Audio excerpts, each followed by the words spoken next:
I've kind of broken it into 4 types of companies that you can work with.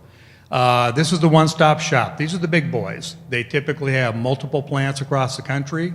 They build most of their products in-house. They typically don't outsource, although that trend is changing as time goes on. Big sales ranges, 50 to 100 million, and can be a lot bigger than that. So these are very large, multifaceted sign companies. On the survey side, we get all kinds. This is a pretty large pylon survey, and it's one we can't use. We wouldn't be able to build off of this. And so, we're going to try and help everyone we work with do a better survey. This is another version of a survey.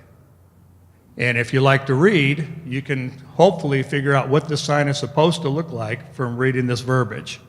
So what we'd like to do is, and some of this is, I think this is all in your packets, these are sample surveys of what we like to put out to our contractors and our partners so that we provide the tools for them to make it easy to go out and do the survey.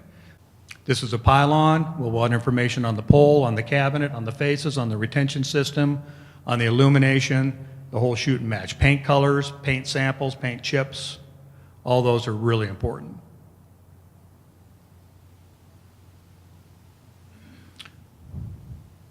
More information on surveys. The other thing that we build is what's called a charter book. And what the charter book does is it lays out an agreement externally and internally. The agreement internally is with everyone who works on the account as to how we're going to perform, what the timelines are, requirements of the client, et cetera. The external document, it's the same document, but it's an agreement between you and the client that this is what we'll provide to you.